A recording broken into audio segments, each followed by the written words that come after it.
sure you get some close-ups. Zoom in. That's Put this way.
Good evening, everyone.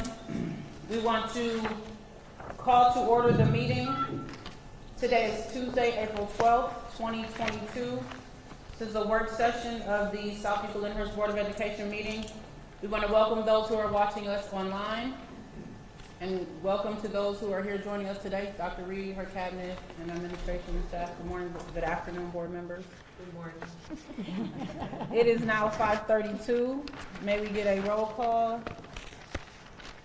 Dr. Reed? Oh. I guess. Yeah, why not? Okay, I can do this since Josh is not here. Okay. Ms. Falkenberg, I am here. Mrs. Jones, Here. Ms. King, Here. Ms. Lee, Here. Mrs. Ryan. Here. Perfect. Thank you for that. We can go right into item 2, Okay. OSBA recognition. We do have a guest visitor here today. Hi. I'm going to ask them to come up here and get a good shot with this here. All right. So we have a visitor today from the Ohio School Board Association.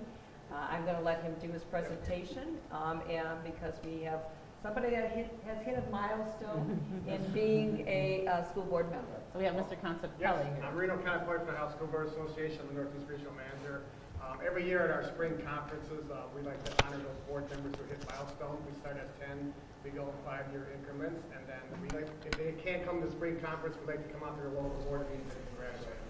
When you do 10, 15, 20 years on a school board, that's pretty good. that means you're putting the time into it, and it's not even thank you to you, but thank you to your families, because we know how much time it's away from your family takes from your kids and stuff like that. But first of all, I do have to embarrass your school board, man.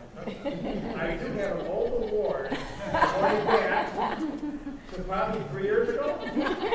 So you have 13 years on, but I should have been here 3 years ago. So congratulations.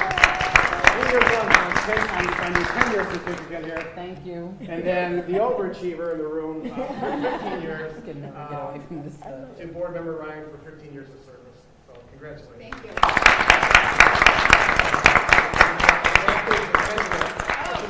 Thank you, no problem. So thank you very much. Thanks for having me. And thanks for everything you guys do for the Southview Lyndhurst community. Appreciate it. Thank you, Leo, for doing Thank it. you. Thanks for Yeah, it was really nice. We won't hold you up.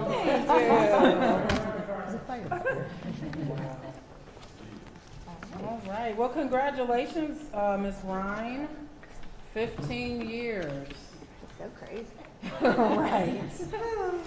We can go right into the discussion items, item 3.1. Okay. At this time, Mr. Capel is going to lead that discussion, and so we're going to move out of the agenda. And Mr. Capel?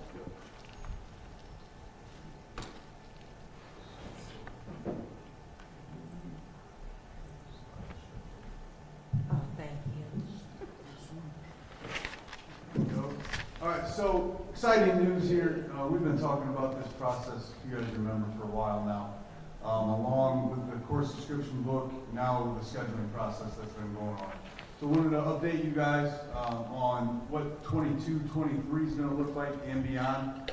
We've got some exciting news coming your way. This was actually a slide I took from a previous presentation that we did.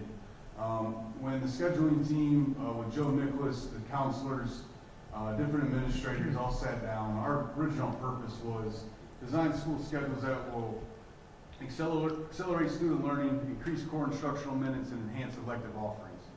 So with that purpose in mind is when we really started building it. In the who part, you're going to see our team included, and I put it not limited to because we had a lot of hands in this, which is what we wanted.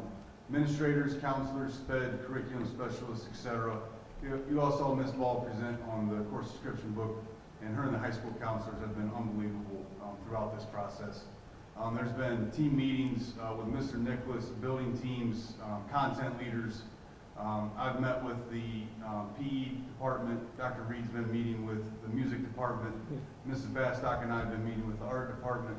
Really trying to get all hands on deck, getting all voices heard, looking at what's working, what's not working, and really going through a lot of the kinks of the process. The counselors, department leaders, and administrators really focused on enhancing and improving. I know that sounds very basic, enhancing what we have and really improving upon what we have, because when we originally sat down, first thought everybody had was, we have the resources, we have the capacity, we have the facilities, how do we take this to the next level? So, some of the goals that we had going into this, as we've shared several times, very excited about this, was to enhance our 7-12 elective courses. A lot of you board members have had students go through here and understand the need for this. Another need that we were looking at, times have changed and study halls aren't quite what they used to be, okay? To say the least, okay? Unproductive. Not as productive as we wanted to. Now, when it says remove study halls, what you'll see though is we are still keeping different allotted times in there for students to have some time to do work at school. Another increase in instructional minutes, consistent 4 through 6 bell schedule, and this came, thank you to the parents that are listening, this came from the parents. That was a little challenging for them when they weren't on the exact bell schedule and you got multiple kids at Greenview, it becomes a little confusing. Staggered lunch periods at the high school, and also have you guys seen the updated course selection? You got it. All right, added electives. This is a list from Brush and Memorial. You're going to see computer applications, financial literacy. This came from the state as well, but also a need for us, but this is in a House bill now. Math modeling and reasoning. Shout out to Jen Tapman from Brush High School. She actually applied. This is a course being offered as a pilot through the ODE. And with Jen's connections and relationships and the different groups that she's in down in the state, we were able to be one of the few schools selected for this course. So new course for us being offered. Music technology 1 and 2. ARCS built, those are PE courses, and also our ACT prep for our students. And at Memorial, as you can see, some of these things go hand in hand. So we have music theory technology, and then if you go up to Brush, then you have music technology 1 and 2. We're excited to offer career connections in the 7th grade, and also additional foreign language courses, and even including Greenview. So exploratory type of foreign language down there. If I may, Mr. Cable, one of the exciting things when we went on this journey working with the music department, we did that survey, and the parents as well as the students were like, what kind of electives would they like to see? It was like the biggest number was music technology. And so we just said, build it and they will come. So we just said, we're going to put that in there, and that was probably one of the highest, tally for that, for those courses. And so you can see also at Memorial. But with the foreign language, I think one of the things we're looking at, kind of taking the same model from music technology. If we want to beef up our foreign language program, we have to start introducing it to children at a younger age. And so when we talk about it being, world languages, when you really look at Greenview, it is our 2nd largest enrollment building. It has 4, 5, 6, 3 grades, and I believe they're about 740, 750. So that to me is a really pivotal point for our students. The K-3 curriculum usually is a little bit of the same, not a whole lot you can do with it, but kids start to move into what their interests are and their strengths, and that. So our goal was to be able to offer, introduce them. So how do you beef up your junior high and high school foreign language programs if kids are just finding out then what they think they might like and what they don't like? So we're really excited about adding that as well.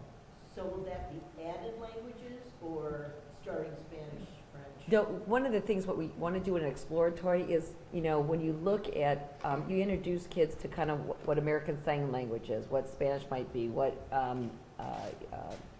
French might be, what Italian. Because the fact of the matter is we want to build our program based on our student needs rather than having courses that our students are not interested in. And every year we limp along a little bit and say, hey, well, you want to try this? So that's the thing that we wanted to, when we say exploratory, is really introduce them. Because there's, somebody might do really good in American Sign Language, but they're not going to do good in Spanish. And it's a different type of learning. So that's it. So you talked about Italian, we might add Italian. Well, it depends on how the interest grows. You know what I mean? And that. So we want to, exploratory to be, if I'm doing that at Greenview, Ms. Falkenberg, I'm going to probably maybe show them a little bit about each one of the languages. We have Okay.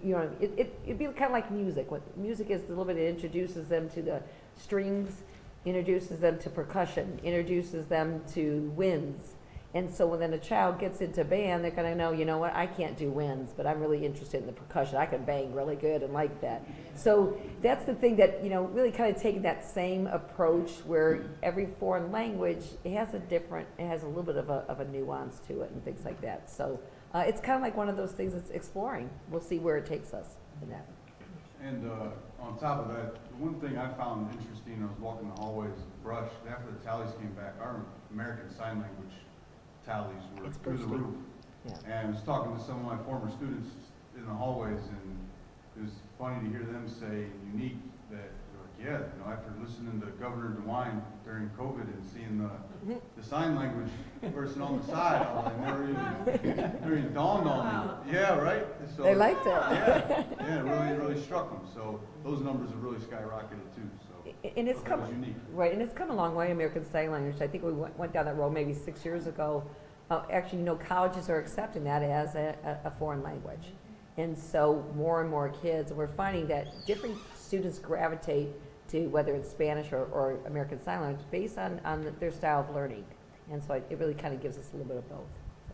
And the music technology too, Dr. Reed, to your point earlier, when Dr. Reed sent out the parent surveys at the beginning when we were looking, when she was diving into the music wants and needs of the district, it was a huge piece. It really was. So,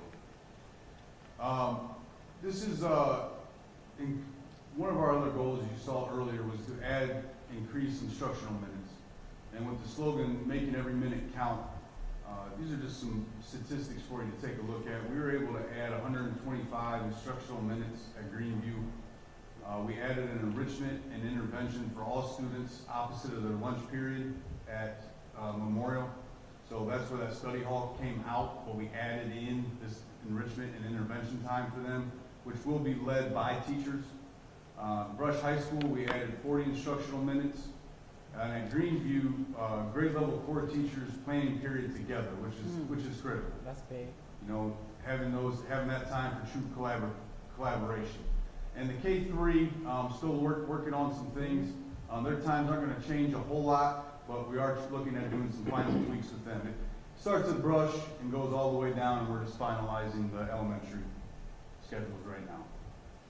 So does that mean that we're adding teachers for these extra minutes? Because they've already added, No, because the way we were able to structure the schedule this year with lunches and different opportunities, it's not teachers are teaching more, it's how we schedule the times in the day, if that makes sense. Yeah, it was really quite eye-opening working with Joe, what we were able to come up with.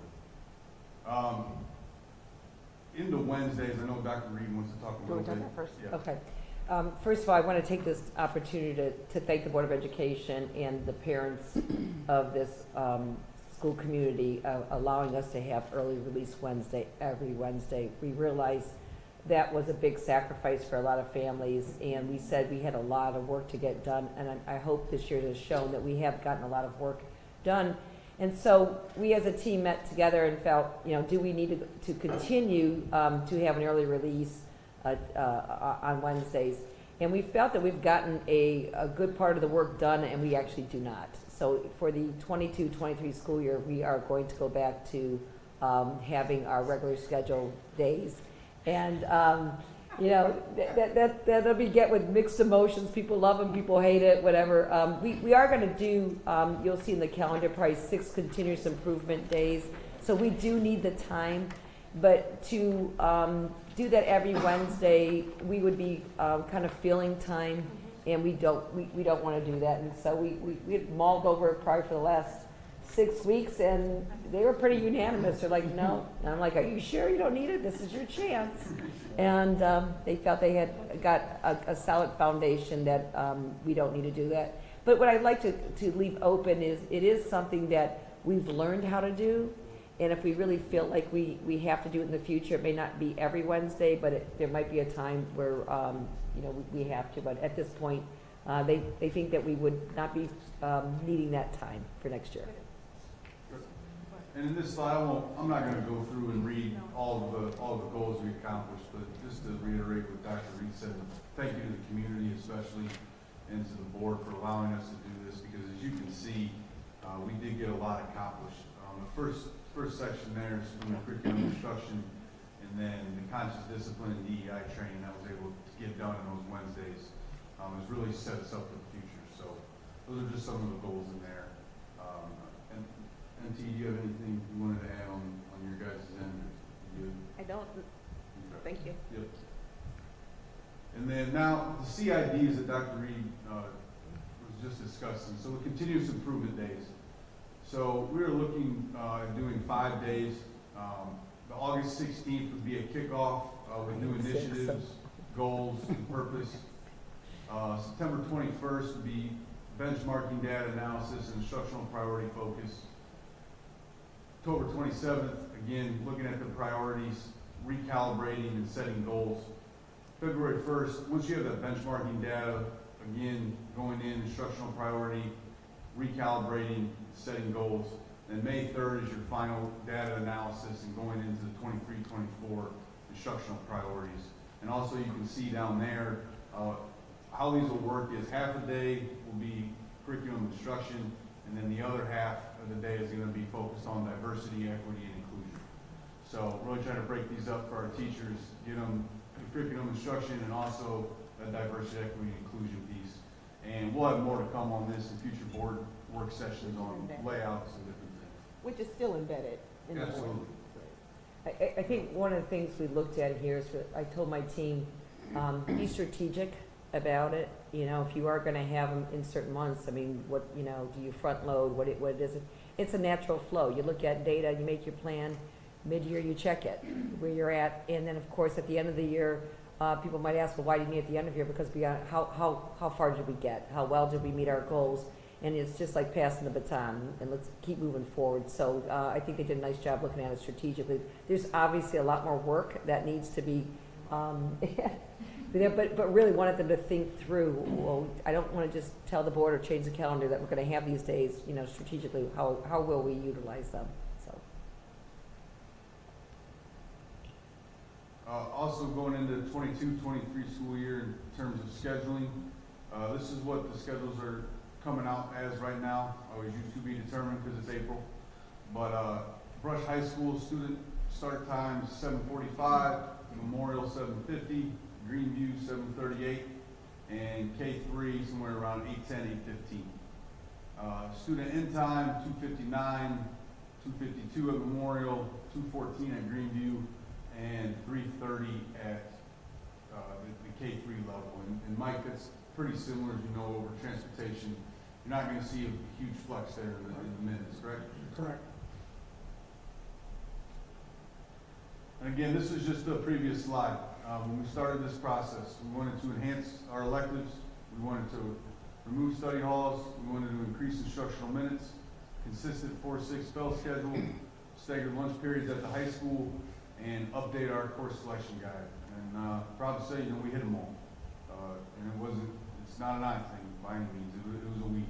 And we're really excited to roll these schedules out. And now that we have the tallies, now the fun starts. Now we call it the big board in the high school. Now we start plugging away. So just wanted to let everybody know that's where we're at in terms of scheduling and the process. And now I think Thursday is when the counselors are sitting down. We have our tallies and away they go. We start plugging. So then you'll be deciding how long class periods are gonna be and Yeah. time between, Yep, all yep, that. all that kind of stuff. But yeah, the shell there in the previous slide was start and end, and then you start building Right. inside of it. One of the things, when we talk about increased instructional minutes, we looked at Greenview, again, having the second largest building. We've had to shift some teachers, or we'll have to shift some teachers over to be able to cover some of the increased classes we have. What we do every year is we look at enrollment trends. And so one of the things we pride ourselves on here in SEL is that in my 10 years here, we have never laid off a teaching staff member or a staff member at all, and other places are. So we appreciate that sometimes there has to be flexibility in the sense if we have a low enrollment, we look to other places, we look at their certification and where can they fill the gaps. So that's one thing that we are, I don't want to say getting creative on to be able to do that. We made a commitment to really help our music program that can actually help rebuild our band program.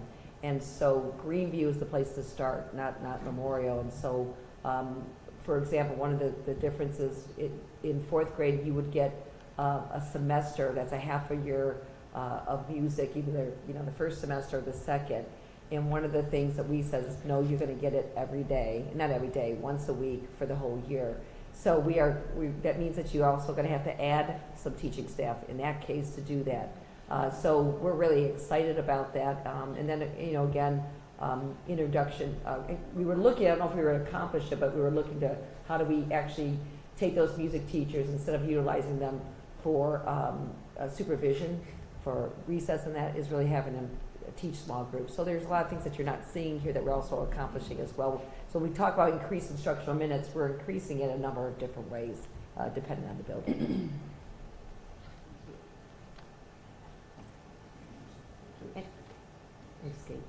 Any questions? And there's a lot more to come too. Yeah. Open it down there. I know my high school student will be sad about the Wednesdays going away, but I know. I just wanted my kids to like me for 1 week. You know what? You're in there. I did have mine open up. This one. No, actually, I had my presentation open up. It didn't shut up. Okay. Yeah, I'll get back in. Yeah. Just give us a moment. Gotta log into my account.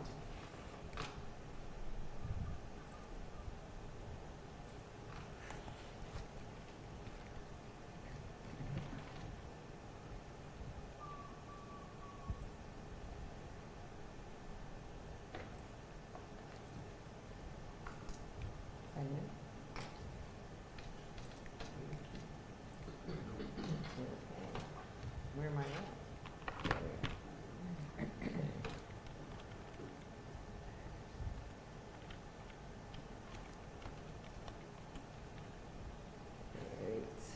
We are trying to be technology savvy here.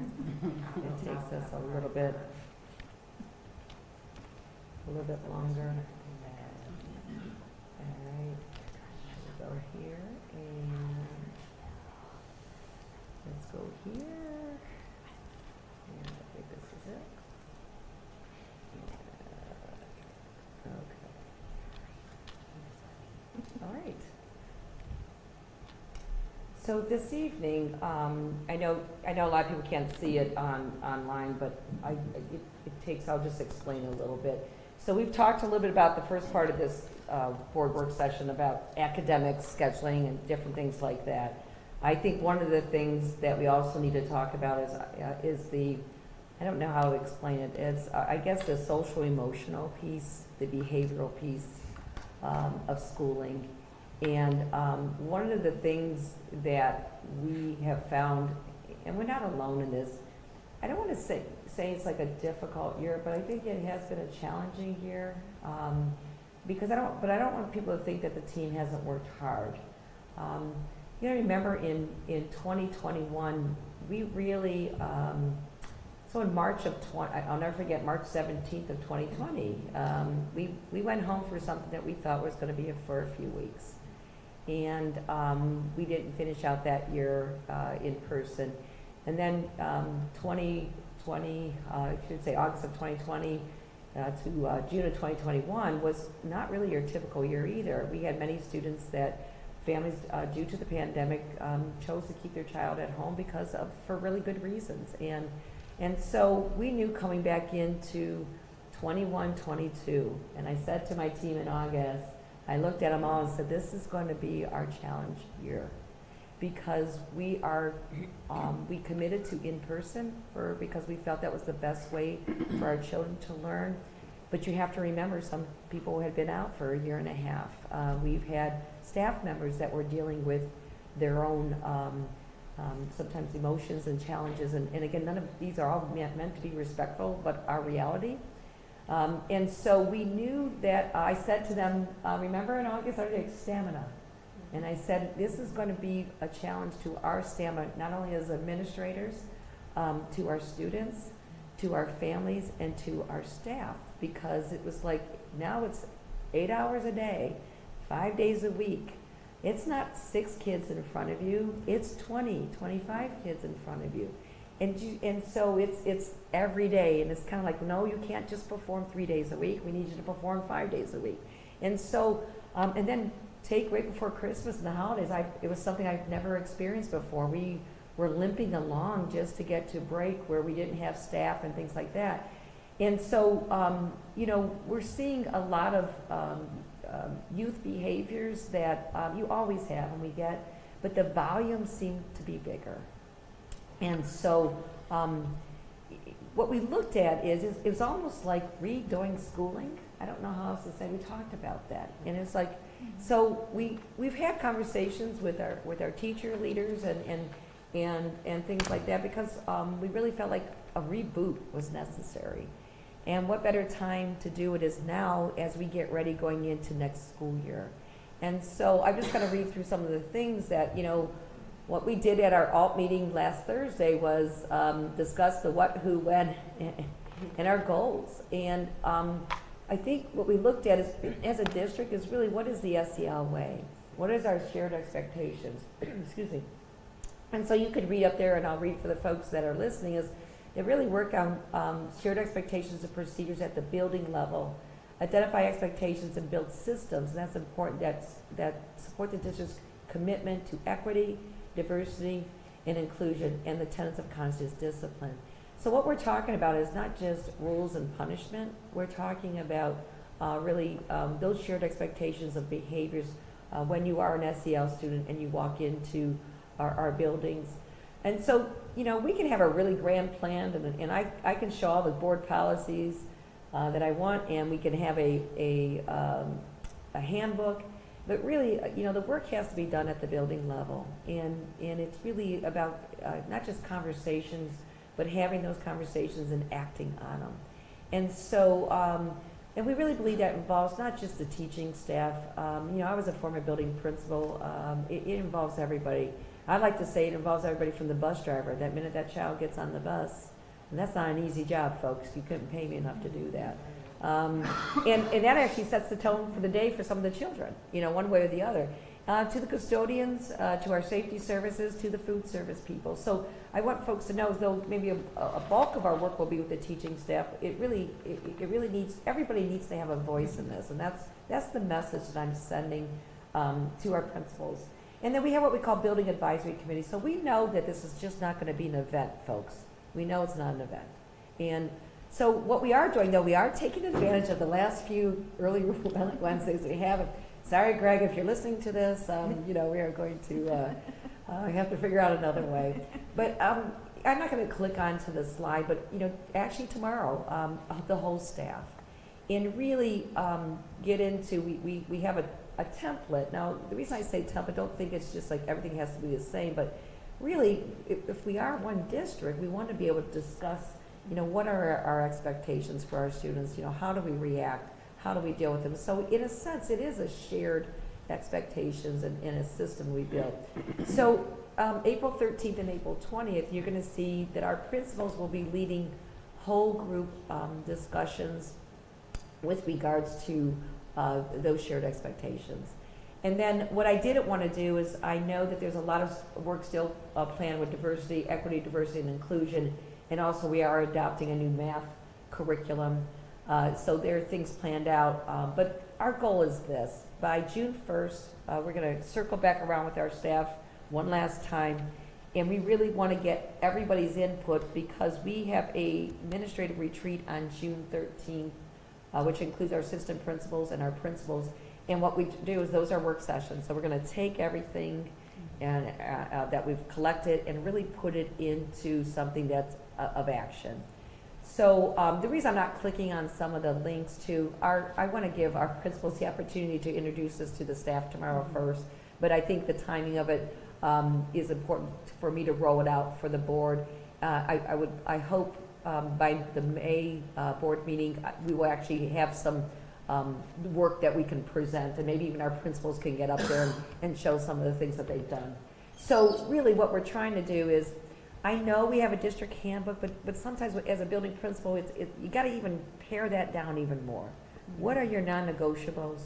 And what that does is that communicates. It communicates to students what's being expected, it communicates to staff, and it communicates to our families on that personal level. So that's where we talk about, we really want to have like a handbook, and we came up with the why. Not we, but an example of the why is, well, why are we doing all this? And really, instruction time is a priority.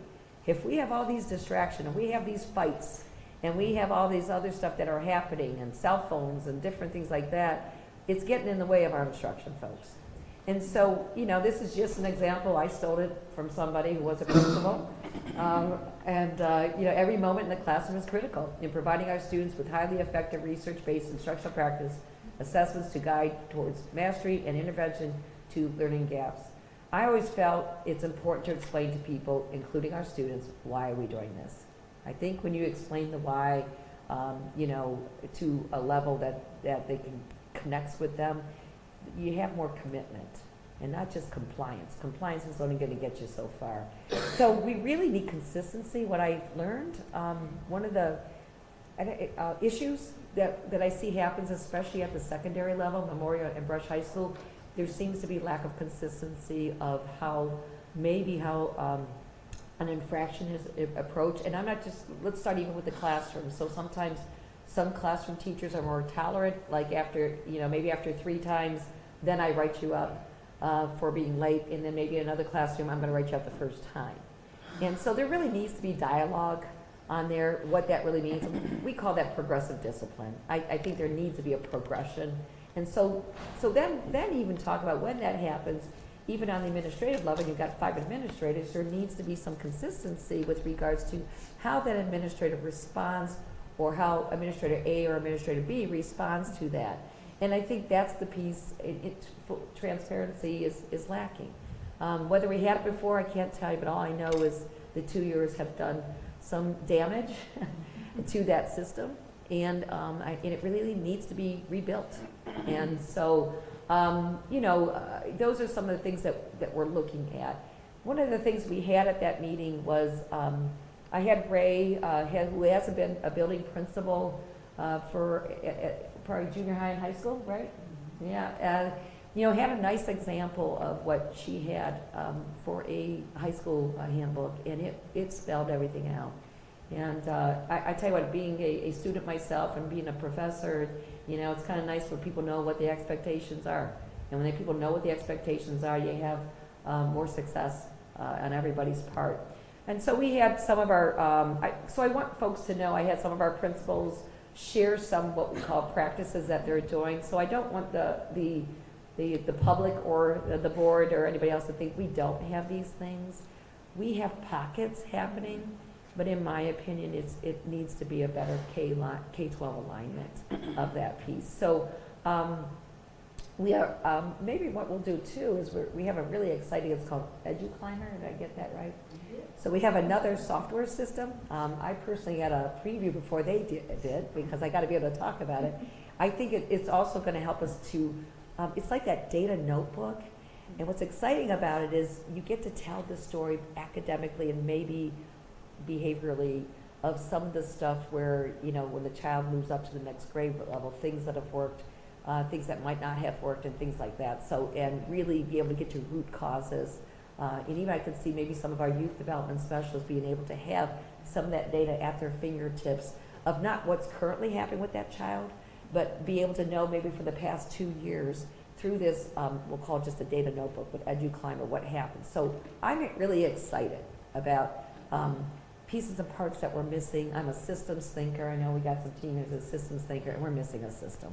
Now, I'm sorry. Yes, no. Is that for the guidance department to use? It's for every staff member, in a sense, because it would be maybe on a teacher level, the teacher is importing things with regards to academic stuff as well as maybe discipline.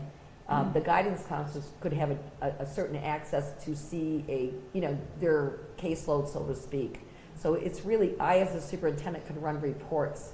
The building principals can, look at it. It's really kind of endless, and I don't So know. you what- can, different people from Yes. different vantage points can put information in. Absolutely. It's kind of one of these Share. things too that I can actually, with every click, drill down further and further and further. I can do like a classroom, Uh-huh. then I I would say, could, so, will a student have its own profile, Mhm. or in a classroom will have its own profile where a principal can look, and then Yes. each, okay, so everybody has a body to this. yes, I get it, I can see it. Yes. It's like a web. yes. Okay, I think get it's you. better to have the full picture than visuals, I'm everybody sorry. having Right. their little piece So- of understanding. Exactly. So if I'm a principal too, just say it's in elementary, and I have 6th and 3rd grade teachers. I mean, you can really look at it from the certain data with regards to how the progression is just with that 3rd grade. And then you can kind of go with maybe individual classrooms, and then you could just, it could So you be, can see different trends within Absolutely. different buildings then, so you Yep. can see, well, 3rd grade here at Sunview is here, 3rd grade here at Adrian That's is correct. here. Oh, Because, that's unique. because what the story tells then, what we're missing is all those 3 3rd grades from all 3 of those buildings go to one building, 4th grade. And it gives us an advantage point of those teachers in the buildings, the personnel in the building, to know the story a little bit. We've collected that, don't get me wrong, but it's never been housed so neatly. Right. Easily, yeah. So we're really excited about that piece. So when you look at, me, I always like, okay, quit admiring the problem, what are we doing about it?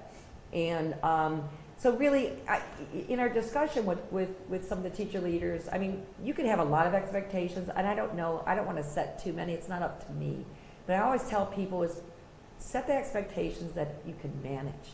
If you set too many and you can't manage them, then they mean nothing to the children. Because you have them on paper, but you can't manage them. Then it's like, well, they didn't address me on that. That must not be important. So I always say, start with, I say 5, but if they need 6, 7, that's up to them. I'm not going to dictate.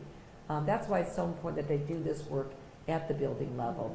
And then this is where I think we always have expectations, and I think this is where we fall short. Identify how shared expectations, first of all, will be communicated to staff, but also to parents and the students, because one of our core beliefs is students must take ownership of their own education. And so I think that's one of the pieces, how, what's everybody's role? And so this one I might open up because, I'm just going to tell you, I stole this from Ray. It's a really good one because one of the things that it appears that it's, I don't care what building it is, but mostly secondary, is really the hallway transition. That's when most of our, when you have altercations and you have some fights and just different things, it's those transition times, usually at the secondary level that happens. So she talks about vision. I want you to look at to what degree that they've set it. So look at the picture that this is I believe a junior high. Poetry had to do with it. You identify, this is just some of the dialogue. So what are the leaders in that building? This is about just hallway transitions. So what's expected of the leaders in the building? And I'm not going to read it all, but you talk about being visible. And I was an elementary principal, but I had 850 kids. But I tell you what, I knew that I did not schedule my meetings at certain critical times that there was a transition. It was important for me to be visible. And I think those was, but then, so what are the teachers doing? And again, this will be shared. What are the students and the scholars doing? So a lot of times we talk about what the adults are doing, but we also need to tell what is going to happen, what's expected. But look at this. What will happen immediately when students or scholars don't comply? And I think that's to talk about the shared expectation of not only what do we expect? We always say kids get to class on time, but what happens when they don't get to class on time? And then that's when you get into the progressive discipline in the sense of, tardy, once, what does it mean, twice, whatever it is. And again, that's not something for me to determine here. But, you talk about, this is really great. Identify what it should not look like. Okay, and, where leaders are not consistently visible on a daily basis, where teachers are preparing for class when students are walking into their classroom. I'm just gonna say, and again, where having been a teacher themselves, if I'm preparing for the next class to come in and I'm not paying attention to what's happening, that's what tends to, certain things happen in the classroom. And so these are things that they're going to discuss. This is not, and then, what should scholars be doing? Scholars are using a conversational voice, whatever. So again, the point of this is you can say you have shared expectations, but what does it really look like? And what do those, we call that shared expectations. That's kind of like a 30,000 foot word. We didn't know what does it look like on the ground level? And then, a lot of times, I didn't know that's what you wanted me to do. And so I think that's the piece. And you can see the lunch vision. I mean, actually having a vision for lunch. That's important, folks. And then opening class procedure. I'm just going to speak for myself. The fact that as I always greeted kids at the door, I was already ready with my lesson. I knew when the children came through the door, I can kind of tell maybe what day it might be, who might needed to have a little bit more TLC. And so, that's the piece of what are you expecting? Are you expecting bell-to-bell teaching? Okay, I don't know. This is things that they need to be able to talk with. And so, there's so much here, but then, I don't know, again, this is going to take us weeks. Then there needs to be discussion on the code of conduct, infractions, and possible consequences. If we think everything, again, a minor infraction is, again, I'm only giving a definition for the purpose of discussion this evening. This is things that people need to talk about at the building level. A minor discussion is usually the behaviors are handled by the classroom teacher or attending adult. Why? We want kids to stay in the classroom. That's where if our wise instruction matters in every minute, then we have to do everything. Now, if we need to support that classroom teacher because other things are happening, that's totally different. The middles is that gray area. You don't really want an either or. These are behaviors handled initially by the classroom teacher or attending adult, but become a referral to the administration when they become chronic. I'm going to use that word progressive discipline again. So I think that's the piece is, when it starts to get to the administrative level, it should be something that there were steps taken beforehand, before it gets there. Otherwise, you can have 205 referrals, but you really sort them out, and then you have a teacher that has 4 referrals and one with 205. I don't know. You have to look at that and that piece. Majors, obviously, these are behaviors that are immediately referred to administration. And so really what districts have done is really, be able to sit down there and have that shared expectations, but then also, that common infraction. Does that mean when the child puts their head down the first time it's a referral? Or does it mean that something happens where you have to follow through and find out why? I don't know these things. And those are things that you have to know where, why, what's the difference between when people make referrals? And so that's the discussion that really, I think there'll be healthy discussions, I'll be honest with you. I think people will want to discuss this. I think they want to hear their voice. I'm going to also encourage my principals that this is just not for teachers. I realize that most of the children spend their time with teachers in the classroom, but definitely at the secondary level when we have other folks that spend time with children, like I said, the attending adult, that's why I put that there, is, they have to respect everybody. It's at the minute they are not to mistreat our food service, our safety services, our youth development specialists, our secretaries, our ISAs, whatever it is, and I think that's the tone we're trying to set with regards to this. Again, maybe I'll just give you an example about progressive discipline. And again, this is up to them, but here's what you can talk about. There could be warnings, parent contact. This is what I mean by progressive discipline. And maybe then it's, an in-school suspension, out-of-school suspension, a night school, whatever it is. And what they need to do is, identify their, kind of like their top not heavy hitters, but their top behavior things. And it really, the occurrence, and you can see that's just a progression that goes through there. And I don't think we have that. And if we do, I think we have it in some places, but it's not universal. And that's our goal. So there are things here, resources that we're giving folks, and I know, I'll be honest with you, I led this charge because I felt like, as a superintendent, you always set the tone. I'm not happy with the tone, but I also want to say I'm very proud of our staff. I'm very proud of this district. However, I believe there's things that we really need to address that are my non-negotiables that are unacceptable. And it's not who we are as a district, and I think we could do better. So I always call them the finishing artist, which they are beautiful finishing artists, which is our central office team and our principals. And really, we are welcoming the voice of our teachers, our safety services, our youth development specialists have a lot to say and good things to say. So, you know, I just kind of giving you a preview, and there's a lot to come. And our goal is really in August, we have a complete package. That's what I was gonna Yeah. ask. I was gonna say, this is a lot of work. So do you think that everything can be accomplished through these dates, or you will evaluate again, like in about June, to see what that summer looks like and what starting looks like? Our commitment, and it has to be, I think we have to have something finished by our August retreat. Our administrative August retreat is the first week of August. So we will pressure ourselves to get it done because I believe we have to set the tone. Okay. What we're looking for is also coming back those first few days, and it might look different at the high school than it does in the elementary world. And really, like the first 3 days is really going over this. Almost like a boot camp almost. Yeah, yes. You know, and really, and like I said, it might look different in the K-3 buildings and everything because you can have it there, but I think people need time. Right. And I never like to surprise anybody. So the fact of the matter is if this is it, and I think this gives us an opportunity and a platform also to work with our families.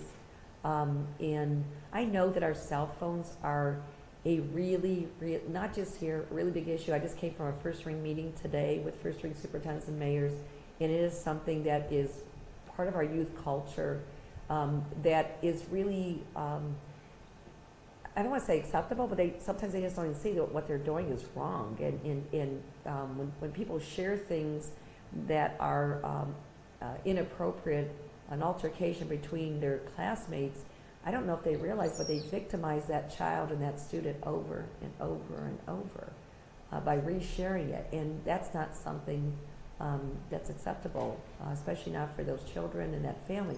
So, you know, that is, but we also know that technology and cell phones are a part of our society, but again, what is acceptable? And I think there needs to have some really honest discussion. I've just spoke with some folks that I really would like to meet with a junior. They'll be seniors next year and they'll be our leaders. And I'm looking for a solution, even from our students, to help us know, you know, their mindset with it and how can we work through. We can learn from them and hopefully they can learn from us. And what we want is a healthy, when anybody walks into school, they ought to feel like they're safe.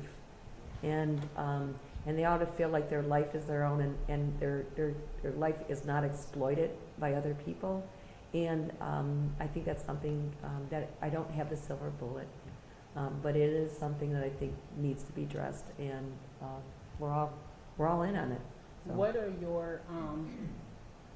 are your thoughts about how do you engage the families and kind of put them on notice to where these expectations are here? Is that school handbook going to be something that will be distributed to the families? Yeah, Because we have to have a buy-in with families. They have to have conversations with their students. I mean, we can have conversations all day as leaders in the district, but if we're going home and we're not getting the same backup and support. Well, one of the things I've actually, obviously it's everybody's role, but I was talking to Malika Bussey, who is currently our family and community engagement coordinator.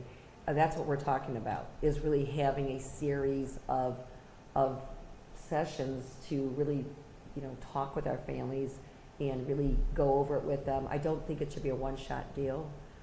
This is too important, so that is something that's going to be in the works as well. It has to be, and maybe it's a part of that first week of school where the students are, to your point, the students are hearing it in school. The families are hearing it at the same time, and then there's that reinforcement. And I think we've come a long way. There's nothing like, to me, in person. I love in-person meetings because people can see my sincerity. I can see theirs. But you know, I'm hoping that people want to come back to in-person things, but if not, we've got so much things like we're streaming here this evening. You know, we can do virtual stuff, and I think the world has changed for us that there's no, I don't want to say excuse, but that people can't dial in, so to speak. So I think that has to be a part of our rollout. You have to involve, otherwise it is a vicious circle that we never get out of. What about utilization of like open houses? That's when you get the most parents. Absolutely. Okay. That's their strategy. That's what I want their principals to come up with. Great point. I know you have, you know, I'm here listening, so that's why I wanted to bring it out. Yeah, I think there's a reason that old adage, don't smile until Christmas, that teachers used to hear. And I certainly don't propose that, but there's a reason when you start with showing that you're going to follow the rules. These are the rules, these are the expectations, and we're actually going to follow them from day one. They get the message, and they, I think, will also pass it to their families. Mrs. Fogg, I think the key thing too is, and that's what I told the principals, you know, you might start off the year with those shared expectations, but what happens if you don't continue to keep a pulse on that, Right. what happens is that you set it, but then you don't, when I come up with consistency, if we don't have folks that are being consistent with it, then students quickly learn that in this classroom, it's going to be not addressed, but in Right. this one, but that, you know, in classroom it is, and then it makes it tougher on that class Yeah. teacher who does address it. So I do think that's the part of the leadership too, that has that recalibration of what that really looks like, and, you know, it's always a work in progress. You know, so, yeah, absolutely.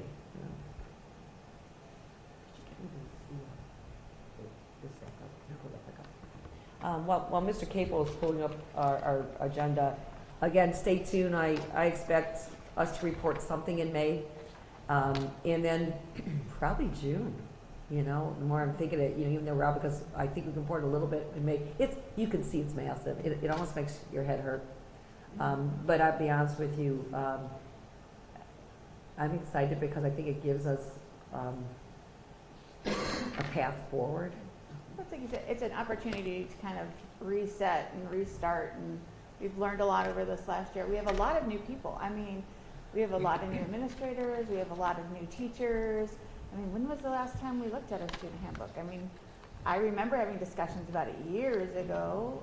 I don't know that we've, you know, but to that point, it usually came up through buildings, like specific buildings would have specific issues. Yeah. And then we made changes based on those buildings, but I agree with you, like taking this across the board consistent approach at this time makes a huge amount of sense. And it's great that we have those Wednesdays Yes, we are going to focus our time on that, because it is much easier. I mean, something like It this, is. you want to have like all, you know. Yeah, I did ask my team, just so you know, this was not just my decision, like, are you sure you don't want these Wednesdays? I'm like, no, we got it. And I think this it gets into our last topic here, because it goes with you know, 3.2, 3.3, safety and security. I know board members have gotten a lot of calls and concerns about, you know, especially at the secondary level, what's going on. And, you know, I don't know whether it's relearning schooling. I don't know. We know we talk about, you know, I mean, a few things. I always feel leadership is key in setting that tone. I make no excuses for that, and I always believe the leadership sets the tone. Number two is when we do have those cases that we have the chronic behaviors, and we need to get to the root causes, and we are a public institution, so we don't get to tell kids they don't come back. They can only stay out for a little bit, and they do come back, and so that's why we have a very supportive team. So I do think what we just talked about, and again, we had recognized that like halfway through the year, like, oh my goodness, we have to redo schooling. And so it had been in the works, and I think what you're seeing with some safety and security concerns are the fact of maybe in some cases lack of leadership, and in other cases kids that are really struggling with the stamina of schooling 5 days a week, and the pressures of not just coming to school, but you know, socializing, and trying to academically perform all in one. not making excuses, I look for explanations, because when you can look for explanations, you can find solutions to those. So I just want the board and the community to know that we really feel like we're turning the corner here with some of our stuff, and, stay tuned. I don't know if there's, Any questions? How are we security-wise right now? with regards to staffing, Right, in each individual building, how are we security-wise? Do we feel like we're okay right now security-wise? Do we feel like we need to take a different approach and possibly look at moving some security officers around? How are we looking at the very present moment in regards to that? A couple things. I think your K-3 buildings, the feedback I'm getting, having a one security guard seems to be appropriate. I think Greenview, because of the big campus that it has, there was always one security guard there. We did add a second. I think we could look to see if a third one is needed. The campus is just like spread out. And I think that's the piece. So there's one there. I'm thinking that, and again, I'm going to look at my team here because I don't directly work that.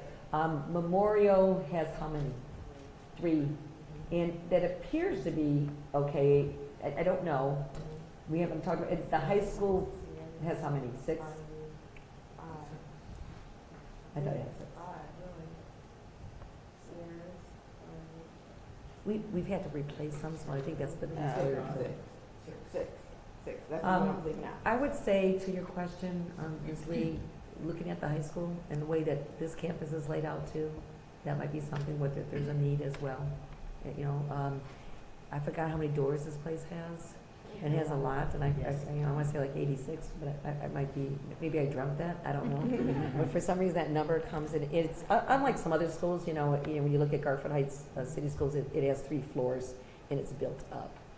This is a beautiful sprawling campus, but with that comes that piece. So like Greenview, I think that is something we can certainly look at staffing levels with regards to Greenview, that's what I thought, yeah. So Ms. Thompson, we haven't really had a discussion, but that's something with regards to potentially more, and I'm taking it that we probably might need more.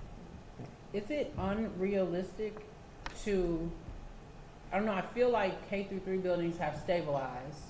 Is it unrealistic and unsafe to pull them from there to bring them over to the high school? We could look at different times in the scheduling, but part of the reason why we wanted to have the safety services at the elementary buildings is to also offer that regroup time, that safe space time that our safety services team also helped to provide at that level. So in moving them, again, we can look at certain times of the day perhaps where they are not peak time, but then it does take away again from that respite sometimes that the student needs.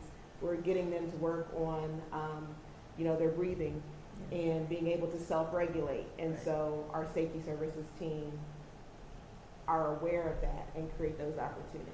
Yeah, I think in one case, I think I would rather add than move them, because I also know that Roland and I should say all of them, they utilize them as like crossing guards.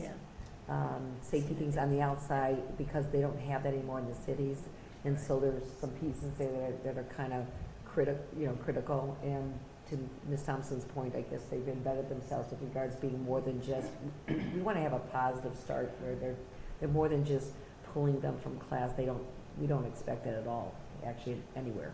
Well, now that you say that, I get, now that you say that, I see that. Because now that you say that, I'm thinking if you pull them out of K-3, then you bring the kids over to 4, and it's like, oh my gosh, why do we have safety security officers? We didn't have those at our K-3. I'm not safe over here. So I get that now. Because it's almost like an introduction. So when they go to that next building, it's almost like, wow, I had a great experience with them here, so they are safe. So I kind of get that.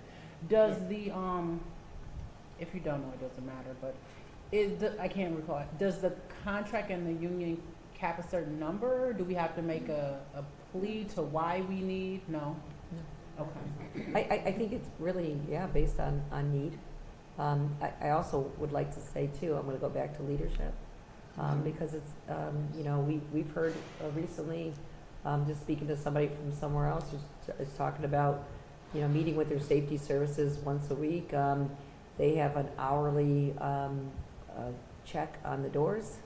I think it's also how you utilize the human capital that you have. I'm not to say that we don't need more. I think you need to know whether they are being utilized to the maximum of their capacity. And then to your questions is that, yeah, we've maxed them out and we still can't keep up, you know? And then have we ever, they can slay me later if they want, they know where I live. Have we ever explored maybe talking to the union to revamp what safety and security looks like? Maybe we are at a point to where it needs its own division. I don't know, does it need its own division? Does it need a revamp of, that department over there is being stretched so thin. I mean, And I will say They can that do that- so that much. Mike and I have been doing this year together. We're transitioning. So this year, Okay. you all are aware that we did finally make the decision to move safety services in with student services and strategic partnerships, in large part to allow for that cross-training and that collaboration, doing CPI training, doing de-escalation training, and even to the point of when our new safety services team members come on to the district, to really have some dedicated time for training outside of what, like the crossing things, I mean, like more of the mental health, behavioral health type of approach and perspective. So that was one of the reasons why we made that transition, and so we're still working together as we're working through that. Certainly to contractual things, I'll defer to Dr. Reed, Yes. but that has been part of the work in progress. So I think one of the things when you talk about, because they are part of a union, we actually started calling them, if you notice, safety services, safety personnel, because we did it, and we got rid of, one of the things I'd never liked in the school is that they had the big letters on their back called security. And we don't want to see our safety services as bouncers. They don't deserve to be treated that way, and so we've tried to put, Ms. Thompson said, the mindset of our students is they are here to keep you safe, but at the same time, so when you talk about a job description, so in the contract, anytime we change a job description as part of a union, it has to be done, I should say, it can be changed, and we have to collaborate on that job description. Not necessarily have to be agreed upon. And those are two different things, but in the spirit of collaboration, obviously, we work with the union and say, we want our safety services to evolve to X, Y, and Z. And I believe the contract, Mr. Miller says that we have to just share that new job description. Would that be correct in two? so I mean, I guess in all fairness, the part that you have as far as accountability and that whole piece with working with shared expectations, I would love to see that done first. I think that would probably produce some good fruit and some different things. And then, I don't know, I don't want our buildings to start looking like prisons. The pipeline of prison is real. I mean, I don't want kids coming in and when they're accosted by safety and security, their reaction is like the street. But at the same time, I'm with you. We have to get in control of who runs the house. I mean, I'm gonna ground you for 4 years of high school. I mean, high school should be fun. I think about when I went to high school. High school was fun. You worked all those years to get to the 9 through 12 building because you are the seniors. But in the same breath, the same reward we want to give you as students, you need to act like you deserve it and you appreciate it. So I do want to see step first be expectation and procedures. I don't want to walk into a door and every exit we have metal detectors. I don't want to walk around. I don't. I mean, I don't want to get there.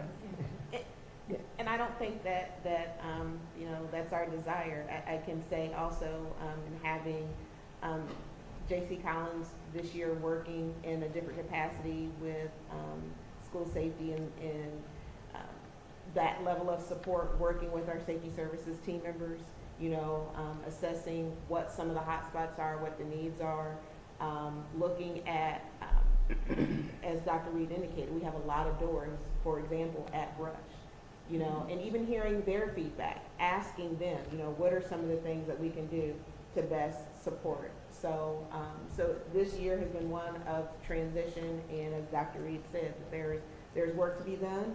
We are a work in progress and getting better. You can finish, I'm just saying I have a question. Go ahead. You know, but a work in progress and getting better and striving for that continuous improvement. So, with all of that and all of the security and everything, if we're talking about right now, present day, I keep hearing leadership and accountability. So then, my question does go to, as of right now, there is an issue at this very present moment. I know we are down a principal. Do we still have a substitute principal coming in to offer that added coverage that is needed at this building level? With the accountability in regards to security here, working with the administration here within this building, what is that, I won't say what is that climate looking at, but are those things that you're looking at the present moment as well? Yes. That's what I was thinking too, and it's like, you know, when you go, and Cassandra, when you go back to expectations, and for our security guards, and this is not a slam on anybody, but it's kind of the same thing of like, to the kids, be in your classrooms, well, what does that mean, you know, to the kids? And same thing with the security guards, or the safety services that we've had for so long, it's like, you know, what were their roles? How were they defined? I mean, I think they were pretty much defined, you know, crossing guards, they were looked to as crossing guards, or traffic, a lot of traffic, you know, stuff, obviously, you know, helping, you know, get in when there's any kind of altercations, stuff like that, but, you know, what are the other things we should be expecting of them to do as far as it, you know, and some have better skills than others. I mean, you know, we need to clone, you know, Mr. Wu. God, I miss Mr. Wu. You know, he was just the best, you know, and, but yeah, and just, but having, you know, it makes tons of sense to have them in, you know, your area, and having someone, you know, being able to kind of like, to your point, like, someone needs to be able looking over them, who's like kind of making sure they're doing what they're doing, and who has that ability. Because I mean, just from you know, on a side note, we had situations with PTA and concessions, and like before, you could always find them, you know. And I think over that 2 years, maybe there was because they were different people and stuff. The expectations of where they were supposed to be at different points, like during games and all that, you know. If we're not continually talking about it, and you're just assuming, well, you're a security guard, your job is to keep everyone safe, that everyone understands that means that if there's a bunch of kids gathered in front of the concession stand, that someone needs to be visible to keep them moving, you know. And but just simple things like that. So I think this is a great opportunity for us to look at all of those things. We do, we do have only two, there's not many, two substitute administrators. They're hard to find because by that time when they retire, they don't want to come back. And we did try to reach out to the two, and I don't want to put them on the spot, but it's not something they don't mind a day here, a day there. And we actually reached out to one person that had been here for a while, and he's moved on. And so it got kind of hard for us to do that. So we did try, but by that time, they're willing to do a day or two, Mr. Bill. That's about it. We're actually getting more out of one of them than we thought, but, Okay. which is kind of nice. But Just your honesty, that was I will also say that as a shared team and shared service team, essentially, the youth development specialist, I can give a direct example. When I am aware that we have some that are called off in terms of safety services, or staff members more than typical that are out of the building and additional support is needed, I'll send a message to the youth development specialist asking them after they start and end their day at their respective schools where their offices are located to please come over to the building where there is a need So it's all hands on deck, you know, working in the cafeteria. I saw several of them in the building today when I was in the building in the cafeteria. You know, so I think that we are, again, work in progress. There are things that can be improved upon. Certainly accept that, and I think that we are doing a solid job of trying to address the needs while balancing the needs that are occurring in all of the other buildings. So it's managing, it's being married to the phone and sending messages. Okay, how are we looking and where are we? All of our youth development specialists now, thanks to Mike and Lori and our funds with Mr. Capel, we've been able to provide our two-way radios so that everyone has them. That improves our communication. So there are things that we're making progress. We're on the move. just stay tuned. I just, as a parent with a high school student, I mean, I have two kids in the high school, and both of them, neither one of them has come home and been like, I don't want to go to school because it's, you know, there's too many problems, so. They're, Stay tuned, we'll continue Yeah. to, Just here to be in the right place. continue to press on. At this time, that concludes our discussion items. President Jones, we have need for executive session to go in to discuss matters of personnel.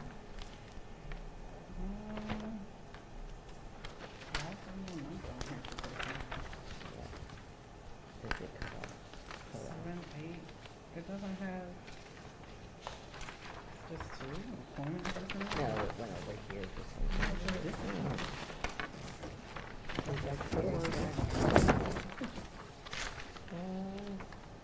Yeah, maybe, I'll just say two, and Yeah. then just slash. Yes, All right, we do have a need for executive session. yeah. That would be correct. Okay. I just want to address those that are watching us online. Typically, we would go into executive session, we would take a pause, and then we would return. Due to the fact that our executive session is probably going to be pretty lengthy, we will not be taking any board action, and we will not be returning to the live feed to close off the regular meeting. So we're going to do that now. Just don't want you to be sitting there in the room waiting for us to come back, because we're not coming back. There'll be no more discussion items or any action items. There will be no more discussion items or any action items. So we will go into executive session for purposes of employment and personnel. Yeah, I'll do it. Okay, you do roll call. Ms. Falkenberg? I'm sorry. Oh, hold on, Oh, wait. sorry, wait. May we get a motion to go into executive session? so moved. Second. Ryan, was that Ms. King? Ashley? All right, may we get a roll Ms. call? Falkenberg? I need a roll call. Oh, aye. I'm Josh tonight, okay. Mrs. Jones? Aye. Ms. King? Aye. Ms. Lee? Aye. Mrs. Ryan? Aye. Three people All for a right, loop we there. carrying on. Thank you for joining us. You don't need any administration. No, actually, Melissa and Are we going in the basket? Yeah, we're gonna go back Yeah, there. right there. Okay. Yeah, so